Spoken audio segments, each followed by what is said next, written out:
Pour transmettre cette mémoire, un professeur d'histoire dans un lycée professionnel a eu une idée originale. Ses élèves vont restaurer un wagon identique à ceux des trains de la mort sur l'ancien camp de Voves en Eure-et-Loire. Paul-Guillaume Hippo et Didier Lepape. Un chantier école particulier. Sur le site de l'ancien camp d'internement de Voves, ils sont une douzaine d'élèves à l'œuvre. Aspirants peintres et menuisiers, tous rénovent le wagon André Migdal, réplique historique des outils de déportation de la Seconde Guerre mondiale. Une expérience unique pour ces jeunes. C'est triste quand on apprend les choses qui s'est passées ici, mais après, travailler sur un truc historique, c'est assez bien. C'est bien, c'est un honneur même. Ça fait du bien de travailler sur ça. C'est humain. Ouais, vivant. Alors maintenant on est dans le projet de ce qu'eux ils ont vécu quand ils étaient dedans. Donc ça nous fait encore plus de bien de travailler dessus. Âgés de 15 à 17 ans, ces élèves ont généralement connu un parcours scolaire compliqué.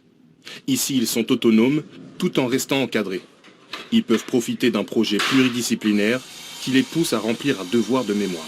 Je suis convaincu qu'ils ont une certaine prise de conscience, qu'ils ne travaillent pas sur quelque chose d'anodin, mais vraiment sur quelque chose de très particulier qu'il faut conserver et garder en mémoire. Et je pense que pour eux, oui, ça les touche.